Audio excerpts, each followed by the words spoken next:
राज्यात नगर परिषदा आणि नगरपंचायतींच्या मतदान प्रक्रियेला सुरुवात झाली आहे। धुळे जिल्ह्यातील 2 नगर परिषदा आणि एका नगरपंचायतीसाठी मतदान प्रक्रिया सुरू झाली आहे। पिंपळनेर, शिंदखेडा, शिरपूर या नगर परिषद आणि नगरपंचायतीसाठी एकूण 3 नगराध्यक्ष पदांसाठी 10 उमेदवार निवडणूक रिंगणात आहेत, तर 67 नगरसेवक पदांसाठी 207 उमेदवार आपले भाग्य आजमावत आहेत। 1,08,816 मतदार आपला मतदानाचा हक्क बजावणार आहेत। 129 मतदार केंद्रांवर कडेकोट पोलीस बंदोबस्तात मतदान सुरू झाले आहे।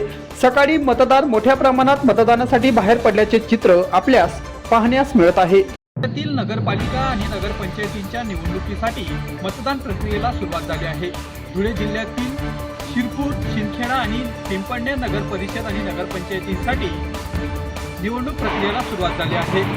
धुळे जिल्ह्यातील नगराध्यक्ष पदाच्या 3 जागांसाठी 10 उमेदवार आपले भाग्य आजमावत आहेत, तर 67 नगरसेवक पदासाठी 207 उमेदवार आपले भाग्य आजमावत आहेत। आज सकाळपासूनच मतदारांची मतदान केंद्रावर मोठ्या प्रमाणात रांगा दिसून येत आहेत। त्यामुळे या निवडणुकीत मतदानाची टक्केवारी वाढलेली आपणास दिसून येणार आहे।